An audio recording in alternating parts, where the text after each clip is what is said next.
দাওয়াত দিচ্ছেন, আল্লাহর হুকুম ছাড়া তিনি চলে আসলেন। আসার সময় তিনি বদদুয়া করলেন। আর আমার নবীজিকে তায়েফের মানুষ দাওয়াত দিতে গেলেন। নবীজি তায়েফে যখন নবীজি গেলেন, হযরত যায়েদ রাদিয়াল্লাহু আনহুকে নিয়ে তায়েফের কাছে যাওয়ার পরে তায়েফের মানুষগুলি নবীজির সাথে ঠাট্টা করতে লাগলো। প্রিয় নবীজির পিছনে যুবকদেরকে লেলিয়ে দিল। আল্লাহর নবীজি বুঝতে পারলেন আসন্ন বিপদ আমার সামনে এসে গেল। যুবকরা পাথর মারতে লাগলো নবীজিকে। পাথরের আঘাতে প্রিয় নবীজির শরীর মোবারক রক্তে রঞ্জিত হয়ে গেল। বসে গেলেন তিনি। যায়েদ রাদিয়াল্লাহু আনহু প্রিয় নবীজিকে কাঁধে নিয়ে জোর করে যায়েদ রাদিয়াল্লাহু আনহু সহ নবীজিকে কাফেররা উঠিয়ে দিল। হযরত যায়েদ নবীজিকে কাঁধে করে নিয়ে বের হলেন। তায়েফের মানুষ পাথর মারতে লাগলো।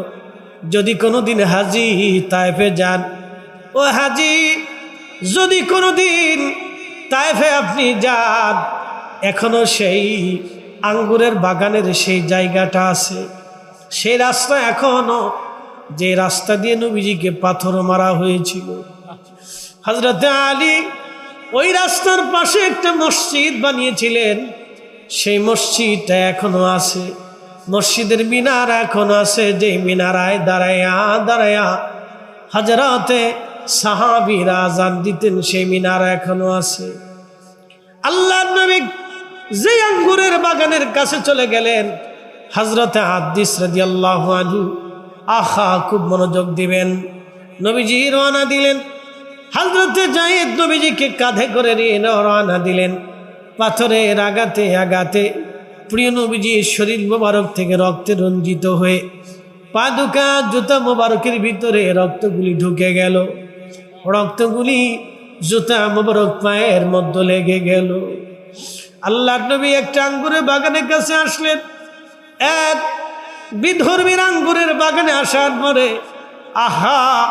এক বিধর্মীর আঙ্গুরের বাগানে আসার পরে প্রিয় নবীজি আল্লাহর নবী তার নাম জিজ্ঞাসা করলেন।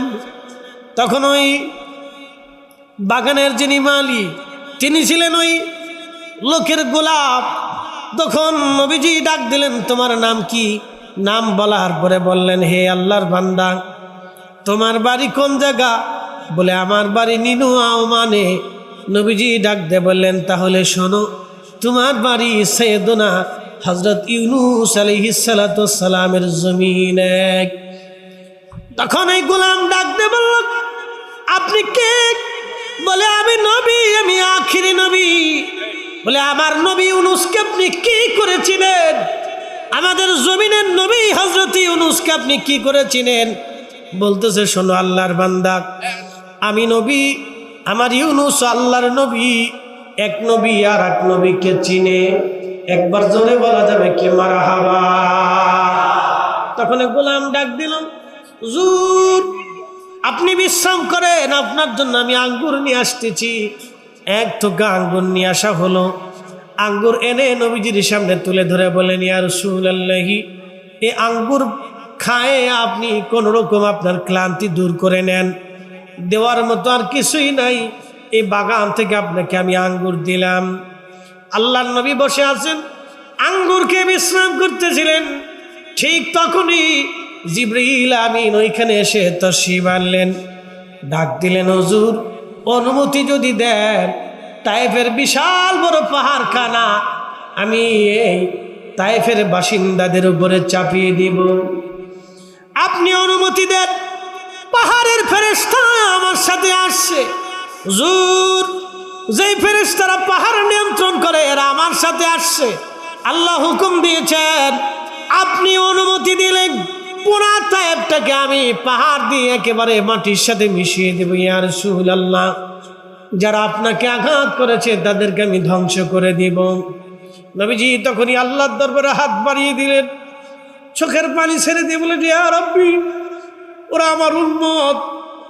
ইয়া রাব্বি, ওরা আমার উম্মত। আল্লাহ, ওরা বুঝে নেই, সেই জন্য আমাকে আঘাত করেছে। আল্লাহ ওরা যদি বুঝতো ওরা কখনো আমাকে আঘাত করতো না। ইয়া আল্লাহ, আপনি যদি ওদেরকে ধ্বংস করে দেন, আমি নবী কার কাছে কালেমার দাওয়াত দিব? আল্লাহ, আপনি যদি ধ্বংস করে দেন, আমি কার কাছে কালেমার দাওয়াত দিব? রব্বুল আলামিন, ওরা যদি কালেমা না মানে, আমার মন বলে ওদের সন্তানরা কালেমার দাওয়াত মেনে নিবে। আল্লাহ, আপনি আমার উম্মত ধ্বংস করবেন না, আমার উম্মতকে আপনি শাস্তি দিবেন না। একবার চিৎকার করে বলবেন আল্লাহু আকবার। শ্রেষ্ঠ নবী দিলাম রে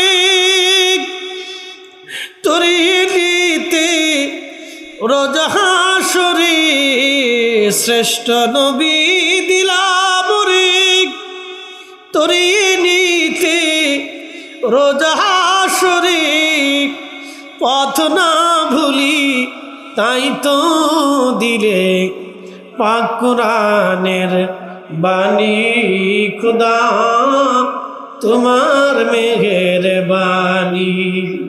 সুন্দর ফুল সুন্দর ফল মিঠা নদীর পানি খুদা তোমার মেহেরবানি, খুদা তোমার মেহেরবানি।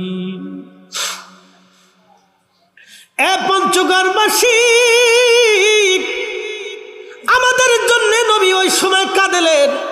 পাথর মারার পরে নবীজি বদদুয়া করেন না, এই জন্য তিনি রাহমাতুল লিল আলামিন। পাথর মারার পরেও নবীজি বদদুয়া করেন নাই।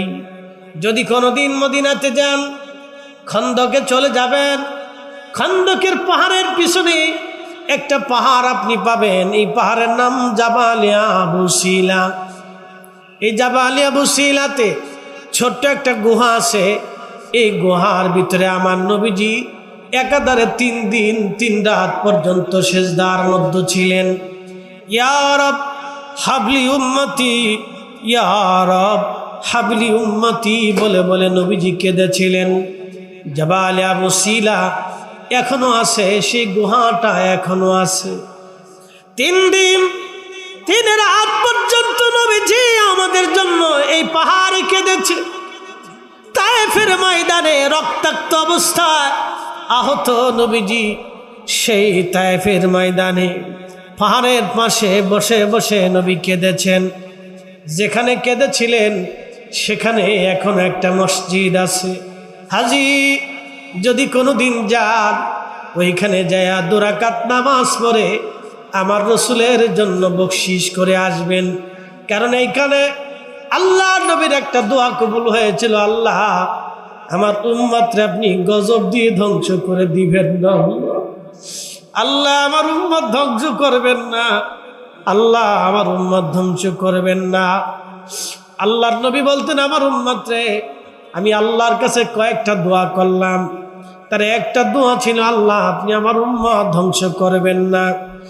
আল্লাহ ওয়াদা করেছে, আমি ওয়াদা করলাম আপনার উম্মত যত গুনাহ হোক আমি আল্লাহ আপনার উম্মতকে সমূলে ধ্বংস করে দেব না। একবার জোরে বলা যাবে কি আল্লাহু আকবার। قل يا عبادي الذين اسرفوا على أنفسهم لا تقنطوا من رحمة الله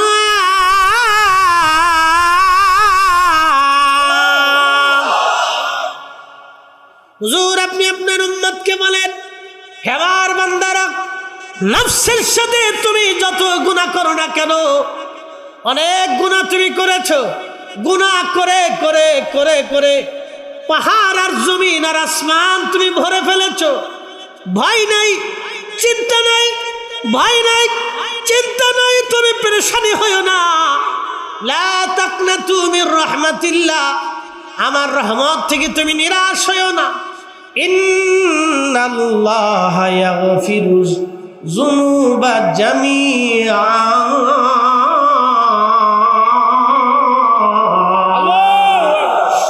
কখনো তোমাকে যদি ভুলি, হেদায়েতের আলো নিয় কষ্টুরি কখনো তোমাকে যদি ভুলি হেদায়েতের আলো যদি নিয় কষ্টুরি ঠাই দিও প্রিয়তম অগমহিয়ান তুমি রহমান তুমি মেহেরবান অন্ধ গাহে না শুধু তোমারি গুণগান অন্ধ গাহে না শুধু তোমারি গুণগান বুঝে না তবু শান তুমি রহমান তুমি মেহেরবান। আমার রব বললেন ইন্নাল্লাহা নিশ্চয় আমি রব অবশ্যই আমি আল্লাহ অবশ্যই আমি আল্লাহ ইয়াগফিরুজ যুনুবা জামিআ আমি আল্লাহ তোমাদের জীবনের সব গুনাহগুলি আমি আল্লাহ মাফ করে দিব সব গুনাহগুলি মাফ করে দিব সব গুনাহ আমি আল্লাহ মাফ করে দিব। একবার জোরে বলা যাবে কি মারহাবা। সব গুনাহ মাফ করবে কে? আল্লাহ। হাত উঁচু করে বলেন কে? জোরে বলেন কে? মাফ চাবে কে? আল্লাহ মাফ চাইতে নেই, মাফ চাবে বান্দা, ক্ষমা করবে আল্লাহ। এখন মাফ কেমনে চাবেন? দুহাত উঁচু করে রবের দরবারে হাত বাড়ায়া চোখের পানি ছেড়ে দিয়ে আপনি ক্ষমা চাবেন। ক্ষমা চাইতে দেরি হবে, আল্লাহ ক্ষমা করতে দেরি করবে না।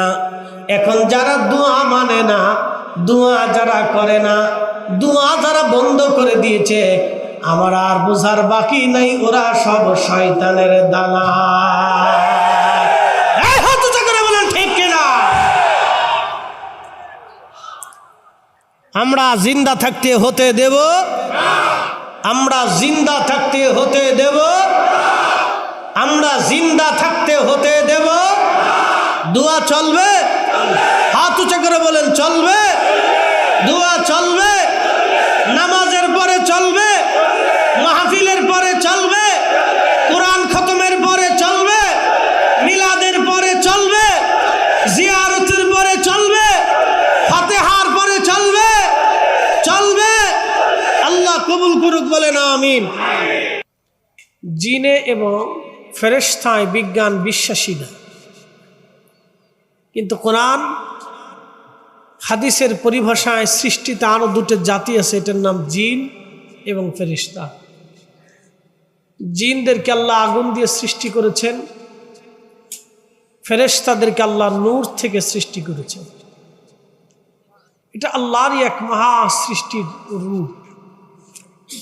আচ্ছা বলেন তো, জন্মগত যে অন্ধ হয়ে পৃথিবীতে জন্ম নিয়েছে, পৃথিবী তার কাছে দেখতে কেমন দেখা যায়? আলো না অন্ধকার? তার কাছে সূর্য থাকলে কি আর না থাকলে কি? কথা ঠিক আছে না? ঝর্ণা আসলে কি, মেঘ আসলে কি, আকাশ নীল হলে কি, জমিন সজীব হলে কি, দুনিয়া সুন্দর হলে কি আর অসুন্দর হলে কি, সে দুনিয়া দেখে নাই। বলে কারণ কি? চোখে নূর নাই। একসাথে বলেন চোখে কি নাই? আরো জোরে বলেন চোখে কি নাই? আরো জোরে বলেন চোখে কি নাই? এই চোখের নূর আমাদেরকে কে দিয়েছে? জবান খুলে বলতে হবে কে দিয়েছে? তো ফেরেশতা নূর বিশ্বাস হয় আপনাদের? হবে হবে হবে, ভালো করে বুঝে যাবেন, বিশ্বাস হবে। চোখের এই নূর আল্লাহ দিয়েছেন। আচ্ছা বলেন তো, চোখের এই নূর যদি আল্লাহ নিয়ে চলে যায়, পৃথিবীর সমস্ত জ্ঞান বিজ্ঞান আর মেধা একত্রিত হয়ে আপনার চোখের নূর কি আর ফিরাই দিতে পারবে? সম্ভব না। ভালো করে বুঝবেন। আমরা বাহ্যিকভাবে দুনিয়া যেটা দেখি, এটা আল্লাহ আমাদেরকে চোখের নূর দিয়েছেন। এই নূর দিয়ে আমরা দেখতে থাকি। নূরের অপোজিট বাংলায় বলা হয় আলো। চোখে আল্লাহ আমাদেরকে আলো দিয়েছেন, এই জন্য আমরা দুনিয়ার সব কিছু দেখতে পাই। যেটা যেই রঙের সেটা সেই রং দেখতে পাই। একটা লাল, একটা সবুজ, একটা গোলাপি, একটা বিভিন্ন কালারের রঙের বিভিন্ন ধরনের সব আমরা দেখি। কারণ কি? চোখে নূর আছে। জন্মগত অন্ধকে যদি জিজ্ঞেস করেন পৃথিবী কেমন, তো সে বলবে কেমন তো কেমনে বলবো, আমি জীবনেও কোনোদিন পৃথিবী দেখিনি। বলে কারণ আমার চোখে নূর নাই। আপনার চোখের মধ্যে অদৃশ্যভাবে যেই রব নূর দিয়ে রেখেছেন, যেই রবের কারণে আপনি নূর দিয়ে দুনিয়া দেখেন, সৃষ্টি দেখেন, সেই রবই নূর দিয়ে আল্লাহ ফেরেশতা সৃষ্টি করেছেন। সেটা আপনি খালি চোখে দেখবেন না। কথা বলেন ঠিক কিনা? সেটা দেখা সম্ভব না। প্রিয় উপস্থিতি, ভালো করে বুঝবেন, এই মানব জাতি সারা সৃষ্টির ভিতরে আরো 4 লক্ষ প্রজাতির জীব এবং জীবন আছে। এটা বিজ্ঞানের গবেষণা। সমস্ত জীব এবং জীবন তাসবিহ পড়ে, জিকির করে কার? একসাথে বলতে হবে কার? এতে কি আপনাদের কোনো সন্দেহ আছে? নাই। আল্লাহ ওয়াজ করলেন, ইউসাব্বিহু লিল্লাহি মা ফিস সামাওয়াতি ওয়া মা ফিল আরদ। নবী গো, উম্মতকে জানায় দেন ভূমণ্ডল, নভমণ্ডল, ইউসাব্বিহু লিল্লাহিস সামাওয়াতি ওয়াল আরদ, ভূমণ্ডল এবং নভমণ্ডল। ভূমণ্ডল হচ্ছে আপনি যেই পৃথিবীতে বসে আছেন, এই পৃথিবীর নিচে আরো 6টা পৃথিবী আছে। নভমণ্ডল আপনি যেই আসমানের নিচে বসে আছেন, ওই আসমানের উপরে আরো 6টা আসমান আছে। এই নভমণ্ডলে 6 আসমানে, 7 আসমানে, 7 জমিন তবকার ভিতরে যাহা সৃষ্টি আছে, যত জীবন আছে, সব জীবন ইউসাব্বিহু লিল্লাহি মা ফিস সামাওয়াতি ওয়া মা ফিল আরদ, সব তাসবিহ পড়ে আমি আল্লাহ আল্লাহ আল্লাহ। একসাথে বলা যাবে আল্লাহু আকবার। আবার আপনাদেরকে বলি, সূর্য কার আইনে আলো দেয়? একসাথে বলতে হবে কার? আমাদের বাংলাদেশে এখন গরম, আমাদের এই বাংলাদেশে যখন শীত হয়, মালদ্বীপে তখন গরম। এক ঋতুর দেশ। মালয়েশিয়াতে এক ঋতুর দেশ।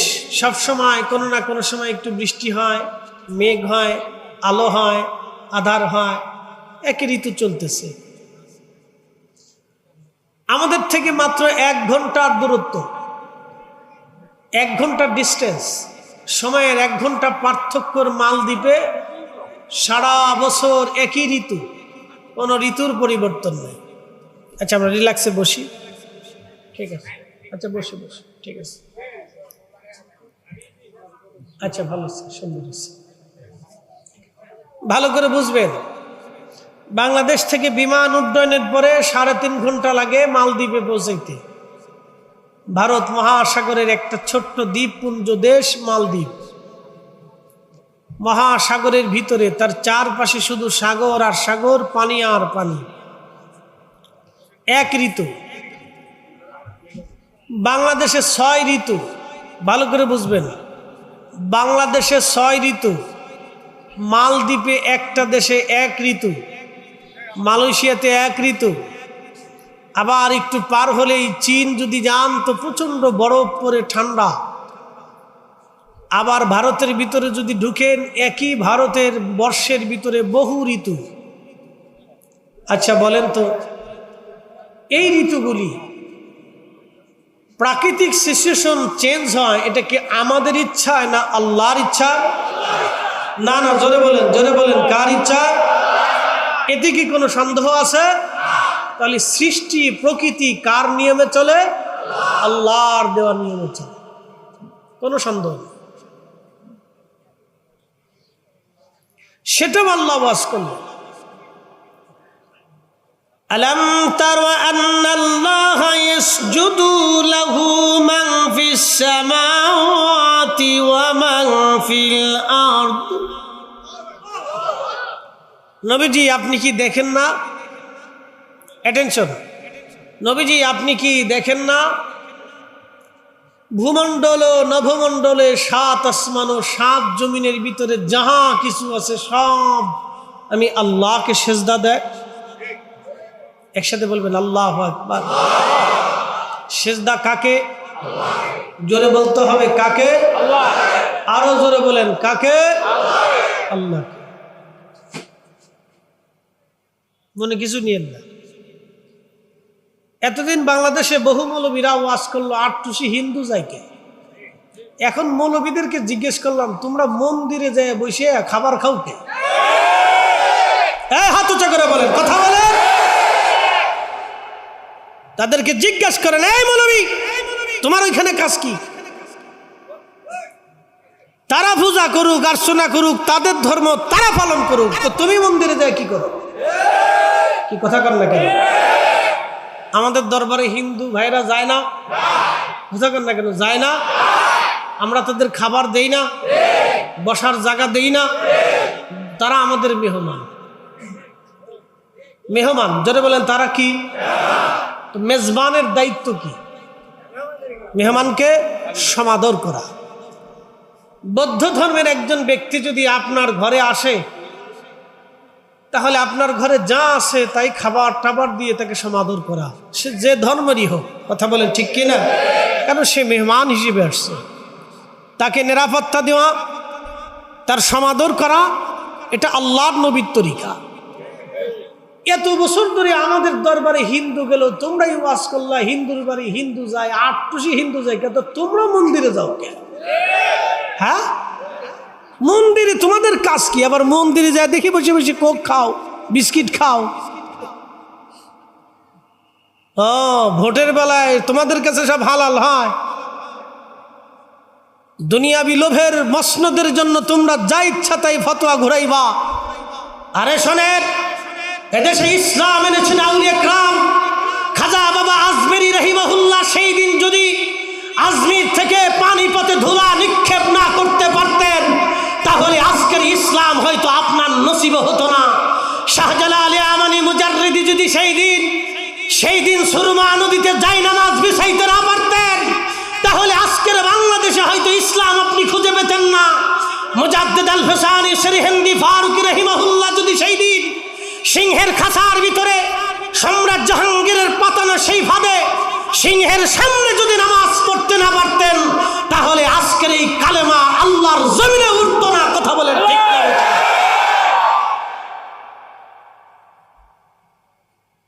তোমরা কি ধর্ম দিব আমাদের বুঝা হয়ে গেছে। সমালোচনা করতাম না, কিন্তু বাধ্য হয়েছি। কেন? সারাটা বছর আমরা গুতাইতে গুতাইতে দেওয়ালের সাথে পিঠ মিশেই ফেলছি। বহু জাকেরের হৃদয়ের ভিতরে আঘাত মারছে। হিন্দু বলে গালি দিছে, হিন্দুর বাড়ি হিন্দু যায়, তোর পীরে হিন্দু, তাহলে তোর বাড়ির বাড়ি হিন্দু কি জন্য যায়? এই বেটা তুমি মন্দিরে কি জন্য যাও? মন্দির তোমার পাহারা দিতে হবে কেন? এদেশে হিন্দু মুসলমান তার রাষ্ট্রীয় অধিকারে আইনে সবাই যার যার ধর্ম শেষে পালন করে। তার রাষ্ট্রের আইন, রাষ্ট্রের অধিকার শেষে দেশের নাগরিক। কি কথা কর না কেন? ঠিক আছে না? আমিও ট্যাক্স দেই, হিন্দু ট্যাক্স দেয়। কি কথা ঠিক আছে না ভাই? আমিও দেশের নাগরিক, সে দেশের নাগরিক। আমি নিরাপদে দেশে মাহফিল করব, সে নিরাপদে কীর্তন করবে, তার মন্দিরে সে পূজা করবে। আমি মুসলমান, তার মন্দিরে যাব কেন? কি কথা ঠিক আছে না? রাষ্ট্রীয় অধিকারে আইনে সে তার কাজ করে, অসুবিধা নেই। তার বিধানে তার মনস্তুষ্টিতে সে আমরার পীরের বাড়ি গেছে, তুমি সারা বছর গালিগালাজ করছো। আল্লাহ বহু বছর পরে তোমরা দেখাই দিছে, দেখো জাতি এখন বুঝছে, দেখছে, জাতি বুঝে। আওলা ঝাওলা করলে কোনো কাজ হবে না বাবা। তবে দেশ আমাদের সবার। আমি যেমন 1 টাকাও ট্যাক্স দিই, আপনিও 1 টাকা ট্যাক্স দেন। আপনার ঘাম ঝরানো পয়সা দিয়ে দেশ গঠিত হয়। কথা কোন ঠিক কিনা? আমার যেমন অধিকার আছে আপনারও তেমন অধিকার আছে। প্রিয় উপস্থিতি, সব বহু ধর্মের মানুষের বসবাসে সুন্দর বাংলাদেশ থাকুক। আচ্ছা বলেন তো, পৃথিবীতে বহু ধর্ম, বহু বর্ণ, বহু ভাষা, এই সব জাতের মানুষদেরকে খাবার কে দেয়? একসাথে বলতে হবে, কে দেয়? তো আল্লাহ যদি তারে খাবার দেয়, তো আমার পীরের বাড়ি গেলে আমি কেন খাবার দেব? কি আসতে কন কে? আসতে কন কে? জোরে বলেন। অক্সিজেন কে দেয়? কে দেয়? আচ্ছা, ভারতে যখন আপনি ডাক্তার দেখাইতে যান, তো হিন্দু ডাক্তার বলে নাকি যে তুমি মুসলমান, তোমার চিকিৎসা দেব না? ডাক্তারদের কাছে কি কোনো ধর্ম আছে? ডাক্তারদের কাছে কোনো ধর্ম নাই, তাদের ধর্ম একটা। বলে কি ধর্ম? তারা বলে আমরা সেবা দিব, চিকিৎসা করব, এটাই আমাদের কাজ। কথা ঠিক আছে না ভাই? এটাই কাজ। এটা বুঝে যাবে না। প্রিয় উপস্থিতি, আমি এদিকে যাব না, আমি শুধু বুঝাইতেছি, ভালো করে শোনেন। তাম সৃষ্টির ভিতরে যাহা কিছু আছে, সেজদা কাকে দেয়? আল্লাহকে। এতে কোনো সন্দেহ? আমাদের বিশ্বাসে কোনো সন্দেহ নেই। কি কি সেজদা দেয় তাও আল্লাহ বলে। আশ-শামসু ওয়াল কমারু ওয়ান নুজুমু ওয়াল জিবালু ওয়াশ-শাজারু ওয়াদ-দাওয়াব ওয়া কাসীরুম মিনান নাস।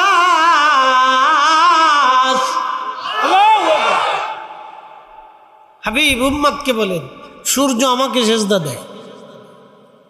কে সেজদা দেয়? সূর্য সেজদা দেয়। কাকে? আল্লাহকে। আশ-শামসু ওয়াল কমারু ওয়ান নুজুমু ওয়াল জিবাল।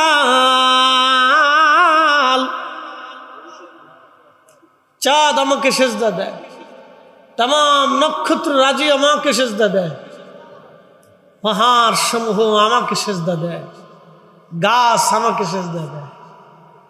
والشجر والدواب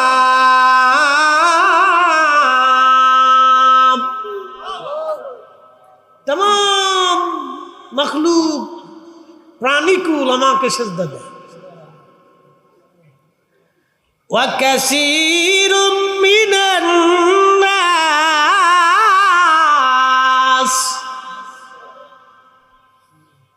এবং আমাকে মানুষের ভিতরে কিছু মানুষ আমাকে সেজদা দেয়। সবাই আল্লাহকে সেজদা দেয় না, সবাই আল্লাহকে সেজদা দেয় না। বর্তমানে পৃথিবীতে 800 কোটি মানুষ আছে, 200 কোটি মুসলিম, বাদ বাকি 600 কোটি আল্লাহকে আল্লাহ বলে মানে না। বাদ বাকি 600 কোটি আল্লাহকে সেজদা দেয় না, মাত্র 200 কোটি মানুষ আল্লাহকে সেজদা দেয়। প্রিয় উপস্থিতি হাজিরিন, খুব মনোযোগের সাথে কথাগুলি শুনবেন। तमाम সৃষ্টি আল্লাহকে সেজদা দেয়। সৃষ্টির মধ্যে যত মাখলুক আছে সব আমার আল্লাহকে সেজদা দেয়, কিন্তু সব মানুষ আল্লাহকে সেজদা দেয় না।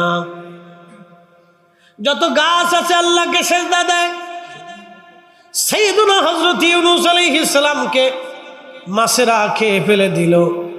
হযরত ইউনূস আলাইহিস সালাম নিজ দেশ বর্তমান ওমানের নিনুয়াতে তিনি দ্বীনের দাওয়াত দিতেন। এই নিনুয়া অঞ্চলে খুবই চমৎকার, ওমানের সালানা নিনুয়া অঞ্চলে কালেমার দাওয়াত দিতেন। এই অঞ্চল খুবই চমৎকার আবহাওয়া, আর এখানে খুব শস্য শ্যামল প্রচুর হয়। আদিকাল থেকে এই অঞ্চলগুলিতে মানুষের বসবাস। তো নিনুয়াতে কালেমার দাওয়াত দিচ্ছেন, তখন 1,50,000-এর মতো এক জনগোষ্ঠী এই অঞ্চলে ছিল। আল্লাহ হযরত ইউনূস আলাইহিস সালামকে দেশে পাঠাইলেন, তুমি এখানে কালেমার দাওয়াত দাও, আল্লাহর একত্ববাদের কথাগুলি মানুষকে বুঝাও যে আমি আল্লাহ এক, এটা মানুষকে শিখাও। শোনেন, সহসা মানুষ আল্লাহকে স্বীকার করতে চায় না। একটা কথা মনে রাখবেন, মানুষের দিল মন্দ প্রবণ, দিল শুধু গুনাহের দিকে ধাবিত হয়, খারাপের দিকে ধাবিত হয়। আমাদের দেশের মানুষ দুধ বিক্রি করে মদ খায়, আমাদের দেশের মানুষ দুধ বিক্রি করে মদ খায়।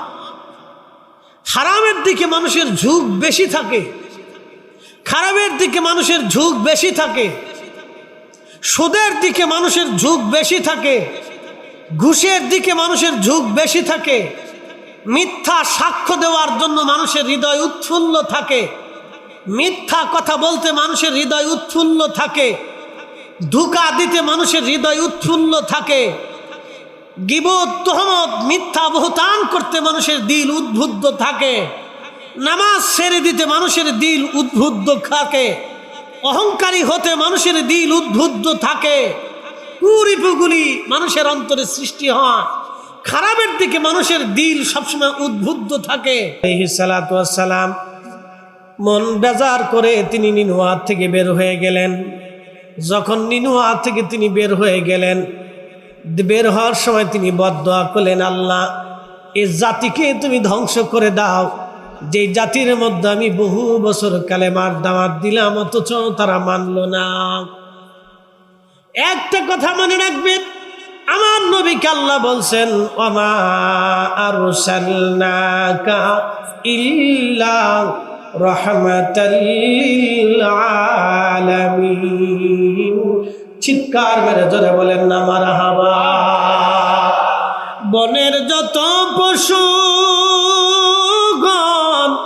ভক্তি করতই দুই চরণ, মেঘমালা ছায়া দিত গায় গো নবীজি, কোন সাধনে পাইব তোমায়, কোন সাধনে দেখিব তোমায় গো নবীজি, আপনাকে দেখিবার মনে চায়।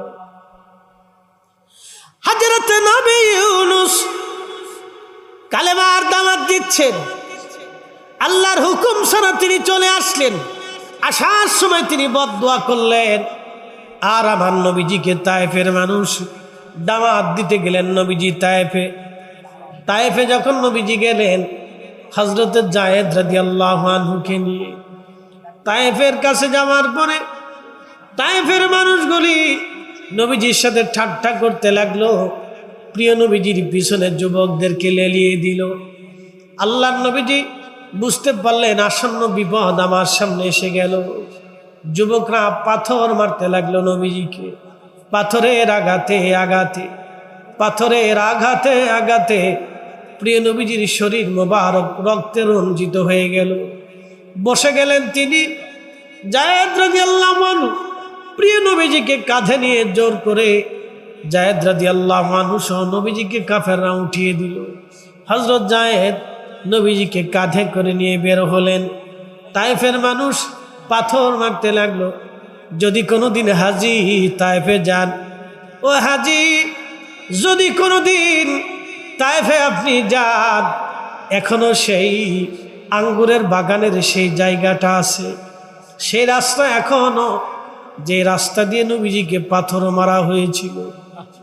হযরত আলী ওই রাস্তার পাশে একটা মসজিদ বানিয়েছিলেন, সেই মসজিদটা এখনো আছে। মসজিদের মিনার এখনো আছে, যে মিনারায় দাঁড়ায়া দাঁড়ায়া হযরতে সাহাবীরা আযান দিতেন, সেই মিনার এখনো আছে। আল্লাহর নবী যে আঙ্গুরের বাগানের কাছে চলে গেলেন, হযরতে হাদিস রাদিয়াল্লাহু আনহু, আহা খুব মনোযোগ দিবেন, নবীজি রওনা দিলেন। হযরতে যায়েদ নবীজিকে কাঁধে করে নিয়ে রওনা দিলেন। পাথরের আঘাতে আঘাতে প্রিয় নবীজির শরীর মোবারক থেকে রক্তে রঞ্জিত হয়ে পাদুকা জুতা মোবারকের ভিতরে রক্তগুলি ঢুকে গেল। রক্তগুলি জুতা মোবারক পায়ের মধ্যে লেগে গেল। আল্লাহর নবী একটা আঙ্গুরের বাগানের কাছে আসলেন। এক বিধর্মীর আঙ্গুরের বাগানে আসার পরে, আহা, এক বিধর্মীর আঙ্গুরের বাগানে আসার পরে প্রিয় নবীজি আল্লাহ নবী তার নাম জিজ্ঞাসা করলেন। তখন ওই বাগানের যিনি মালি তিনি ছিলেন ওই লোকের গোলাপ। তখন নবীজি ডাক দিলেন, তোমার নাম কি? নাম বলার পরে বললেন, হে আল্লাহর বান্দা, তোমার বাড়ি কোন জায়গা? বলে, আমার বাড়ি নিনুয়াও। মানে নবীজি ডাক দিয়ে বললেন, তাহলে শোনো, তোমার বাড়ি সৈয়দনা হযরত ইউনূস আলাইহিস সালাতু ওয়াস সালামের জমিনে। তখন এই গোলাম ডাক দিয়ে বলল, আপনি কে? বলে, আমি নবী, আমি আখিরি নবী। বলে, আমার নবী ইউনূসকে আপনি কি করেছিলেন? আমাদের জমিনের নবী হযরত ইউনূসকে আপনি কি করেছিলেন? বলতেছে, শোনো আল্লাহর বান্দা, আমি নবী, আমার ইউনূস আল্লাহর নবী। এক নবী আর এক নবীকে চিনে। একবার জোরে বলা যাবে কি মারহাবা? তখন গোলাম ডাক দিল, হুজুর আপনি বিশ্রাম করেন, আপনার জন্য আমি আঙ্গুর নিয়ে আসতেছি। এক থোকা আঙ্গুর নিয়ে আসা হলো। আঙ্গুর এনে নবীজির সামনে তুলে ধরে বলেন, ইয়া রাসূলুল্লাহি, এই আঙ্গুর খায়ে আপনি কোনো রকম আপনার ক্লান্তি দূর করে নেন। দেওয়ার মতো আর কিছুই নাই, এই বাগান থেকে আপনাকে আমি আঙ্গুর দিলাম। আল্লাহর নবী বসে আছেন, আঙ্গুরকে বিশ্রাম করতেছিলেন। ঠিক তখনই জিবরিল আমিন ওইখানে এসে তাশরীফ আনলেন। ডাক দিলেন, হুজুর অনুমতি যদি দেন, তায়েফের বিশাল বড় পাহাড়খানা আমি এই তায়েফের বাসিন্দাদের উপরে চাপিয়ে দিব। আপনি অনুমতি দেন। পাহাড়ের ফেরেশতা আমার সাথে আসছে। হুজুর, যেই ফেরেশতারা পাহাড় নিয়ন্ত্রণ করে এরা আমার সাথে আসছে। আল্লাহ হুকুম দিয়েছেন, আপনি অনুমতি দিলেন পুরা তায়েফটাকে আমি পাহাড় দিয়ে একেবারে মাটির সাথে মিশিয়ে দেব। ইয়া রাসূলুল্লাহ, যারা আপনাকে আঘাত করেছে তাদেরকে আমি ধ্বংস করে দিব। নবীজি তখনই আল্লাহর দরবারে হাত বাড়িয়ে দিলেন, চোখের পানি ছেড়ে দিয়ে বলেন, ইয়া রাব্বি, ওরা আমার উম্মত। ইয়া রাব্বি, ওরা আমার উম্মত। আল্লাহ, ওরা বুঝে নেই, সেই জন্য আমাকে আঘাত করেছে। আল্লাহ, ওরা যদি বুঝতো ওরা কখনো আমাকে আঘাত করতো না। ইয়া আল্লাহ, আপনি যদি ওদেরকে ধ্বংস করে দেন, আমি নবী কার কাছে কালেমার দাওয়াত দিব?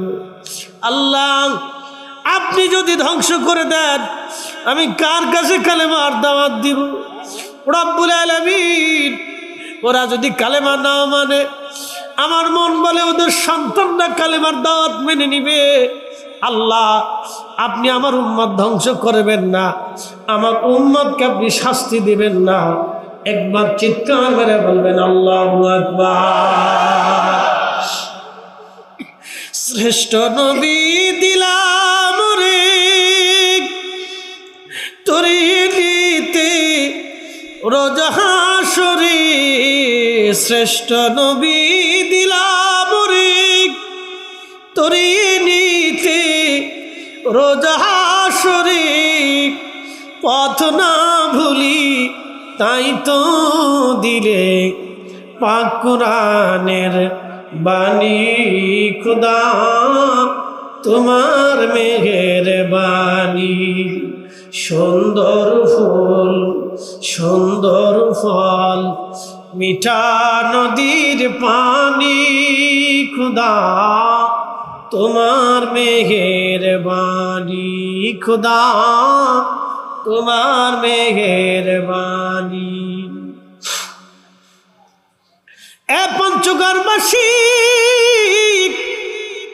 আমাদের জন্য নবী ওই সময় কাঁদেলেন। পাথর মারার পরে নবীজি বদদুয়া করেন না, এই জন্য তিনি রাহমাতুল লিল আলামিন। পাথর মারার পরেও নবীজি বদদুয়া করেন নাই। যদি কোনোদিন মদিনাতে যান, খন্দকে চলে যাবেন। খন্দকের পাহাড়ের পিছনে একটা পাহাড় আপনি পাবেন, এই পাহাড়ের নাম জাবালে আবু সিলা। এই জাবালে আবু সিলাতে ছোট্ট একটা গুহা আছে। এই গুহার ভিতরে আমার নবীজি একাধারে 3 দিন 3 রাত পর্যন্ত সিজদার মধ্যে ছিলেন। ইয়া রব হাবলি উম্মতি, ইয়া রব হাবলি উম্মতি বলে বলে নবীজি কেঁদেছিলেন। জাবালে আবু সিলা এখনো আছে, সেই গুহাটা এখনো আছে। 3 দিন 3 রাত পর্যন্ত নবীজি আমাদের জন্য এই পাহাড়ে কেঁদেছে। তায়েফের ময়দানে রক্তাক্ত অবস্থায় আহত নবীজি সেই তায়েফের ময়দানে পাহাড়ের পাশে বসে বসে নবী কেঁদেছেন। যেখানে কেঁদেছিলেন সেখানে এখন একটা মসজিদ আছে। হাজি যদি কোনো দিন যান ওইখানে যায়া 2 রাকাত নামাজ পড়ে আমার রসুলের জন্য বকশিশ করে আসবেন। কারণ এইখানে আল্লাহ নবীর একটা দোয়া কবুল হয়েছিল, আল্লাহ আমার উম্মতরে আপনি গজব দিয়ে ধ্বংস করে দিবেন না, আল্লাহ আমার উম্মত ধ্বংস করবেন না, আল্লাহ আমার উম্মত ধ্বংস করবেন না। আল্লাহর নবী বলতেন, আমার উম্মত রে আমি আল্লাহর কাছে কয়েকটা দোয়া করলাম, তার একটা দোয়া ছিল আল্লাহ আপনি আমার উম্মত ধ্বংস করবেন না। আল্লাহ ওয়াদা করেছে, আমি ওয়াদা করলাম আপনার উম্মত যত গুনাহ হোক আমি আল্লাহ আপনার উম্মতকে সমূলে ধ্বংস করে দেব না। একবার জোরে বলা যাবে কি আল্লাহু আকবার। قل يا عبادي الذين اسرفوا على أنفسهم لا تقنطوا من رحمة الله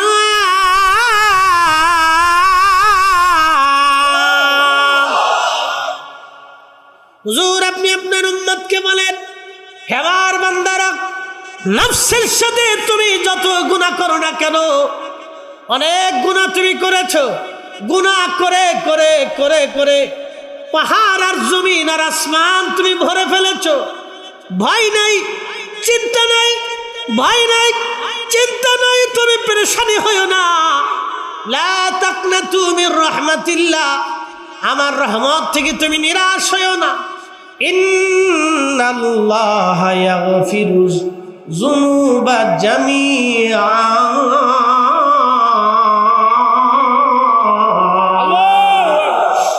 কখনো তোমাকে যদি ভুলি হেদায়েতের আলো জেনে নিয় কাছে তুলি, কখনো তোমাকে যদি ভুলি হেদায়েতের আলো জেনে নিয় কাছে তুলি, ঠাই দিও প্রিয়তম অগমহিয়ান, তুমি রহমান তুমি মেহেরবান।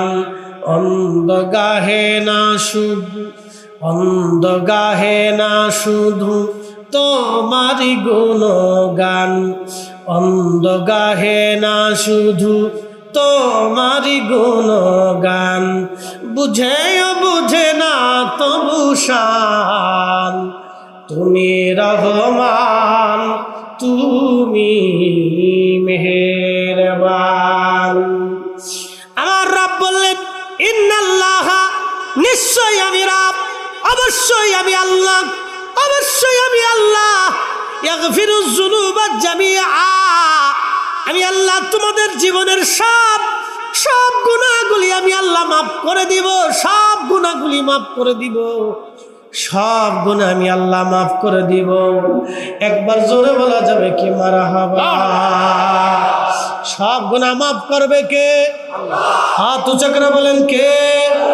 জোরে বলেন কে? মাফ চাবে কে? আল্লাহ মাফ চাইতে নেই, মাফ চাবে বান্দা, ক্ষমা করবে আল্লাহ। এখন মাফ কেমনে চাবেন? 2 হাত উঁচু করে রবের দরবারে হাত বাড়ায়া চোখের পানি ছেড়ে দিয়ে আপনি ক্ষমা চাবেন। ক্ষমা চাইতে দেরি হবে, আল্লাহ ক্ষমা করতে দেরি করবে না। এখন যারা দোয়া মানে না, দোয়া যারা করে না, দোয়া যারা বন্ধ করে দিয়েছে, আমার আর বোঝার বাকি নাই, ওরা সব শয়তানের দালাল। বলেন ঠিক কিনা?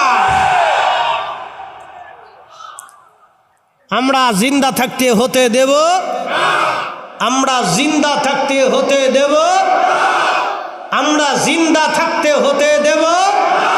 দোয়া চলবে, হাত উঁচা করে বলেন চলবে। দোয়া চলবে, নামাজের পরে চলবে, মাহফিলের পরে চলবে, কোরআন খতমের পরে চলবে, মিলাদের পরে চলবে, জিয়ারতের পরে চলবে, ফাতিহার পরে চলবে, চলবে। আল্লাহ কবুল করুক, বলেন আমিন। আমরা চালিয়েই যাব, কথা বলেন ঠিক কিনা? ওয়া কানা মিনাল কাফিরিন বলে যখন শয়তানকে আল্লাহ তাড়িয়ে দিলেন, তো শয়তান বলল, রব্বি, আমি তো ভুল করছি আল্লাহ, আপনি আপনার দরজা থেকে আমাকে চিরতরের জন্য মাহরুম করে দিয়েছেন, বিতাড়িত করে দিয়েছেন। ও কানা শব্দ বলি, ও কানা, কানা শব্দ যখন কোনো বাক্যের ভিতরে আসে তখন আরবিতে গ্রামার অনুযায়ী এটাকে একেবারে নিয়মিত করে দেন, স্থায়ী করে দেন। ও কানা মিনাল কাফিরিন, এ শয়তান যা, তোকে একবার স্থায়ীভাবে অবিশ্বাসীদের অন্তর্ভুক্ত করে দিলাম। দূর হ, দূর হয়ে যা, দূর হয়ে যা হিংসুটা, দূর হয়ে যা অহংকারী, দূর হ হিংসুটা অহংকারী। আল্লাহ বলেছিলেন সেজদা দাও, উসজুদুলি আদম। শুনে যাবেন আজকে হাকিকত, আমি বলি নেই। বিশ্ববিখ্যাত মুহাদ্দিস আল্লামা মুল্লা আলী কারি মাক্কি 450 বছর আগে কিতাব লিখেছেন। তিনি ইমামুল হারামাইন শরীফাইন ছিলেন, 2 হারামের ইমাম ছিলেন তিনি। 450 বছর আগের মক্কা মদিনার 2 হারাম মসজিদের ইমাম ছিলেন তিনি। ওনার দস্তখত ছাড়া ওই জমানাতে কেউ মুহাদ্দিসের খেতাব পেত না আরব থেকে। তিনি মোল্লা আলী কারি মাক্কি, ওনার জন্মস্থান হচ্ছে আফগানিস্তান, কিন্তু তিনি হিজরত করেছিলেন মক্কাতে, এই জন্য ওনাকে মাক্কি বলা হতো। শোনেন, তিনি হানাফি মাযহাবের সর্বশ্রেষ্ঠ না, পৃথিবীর যত হাদিস বিশারদ আছে তাদের ভিতরে অন্যতম হাদিস বিশারদ মোল্লা আলী কারি মাক্কি। শুধু এখানেই না, তিনি সেই জমানার মুজাদ্দেদে মিল্লাত ছিলেন। ভালো করে শুনবেন, তিনি নবীজির মিলাদুন নবীর উপর একটা কিতাব লিখেছেন, আল মাউরিদুর রাবি ফি মাউলিদিন নবী সাল্লাল্লাহু আলাইহি সাল্লাম। তোমরা যারা মিলাদুন নবীর বেদাত খুঁজে তালাশ করে পাও, তোমাদের ফতোয়া শোনার টাইম আমাদের নাই। ইমামুল হারামাইন 450 বছর আগে ফতোয়ার কিতাব লিখে দিয়ে আমাদের মিলাদুন নবীর উপরে সিল সিগনেচার দিয়ে গেছে। অতএব তোমাদের নতুন করে কোন খতিব সাহেব বেদাতের ফতোয়া দিল, ও ছাতা দেখার টাইম আমাদের নাই। হাত উঁচা করে বলো ঠিক কিনা?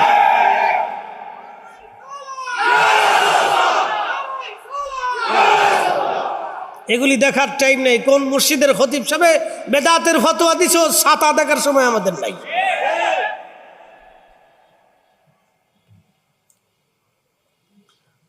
বড় বড় আইম্মা ইকরামের দর্শে বসার যোগ্যতা বর্তমান পৃথিবীতে কোনো আলেম আসেনি, আমার দেখাই দেন। সারা দুনিয়াতে দেখেন, উনি 1 লক্ষ হাদিসের হাফেজ ছিলেন। ওনার উস্তাদ ইমাম হাজর হাইতেমি আশ-শাফিঈ 1 লক্ষ হাদিসের হাফেজ ছিলেন। বুঝেন তারা কাদের দর্শে হেদে ইলম শিখেছেন, তারা ফতোয়া দিয়েছেন। আপনি কি ফতোয়া দিবেন? কিসের ফতোয়া আপনার? শোনা যাবে না হাজিরিন, পঞ্চগড়বাসী, কষ্ট হচ্ছে? চলবে? হাত উঁচা করে বলেন চলবে। কেবল তো শুরু। আপনাদের সামনে যিনি বসে আছেন, এক রাতে 5টা ওয়াজ, 5 মাহফিল করা ব্যক্তি আমি। 5 মাহফিল সিজনে 4টে 3টে, এগুলো আমার নর্মাল ব্যাপার, এগুলো একবারে নর্মাল সাবজেক্ট। এক রাতে 5টা করা মাহফিল লোক আমি। বলে হুজুর কেমনে? বলে ওই যিনি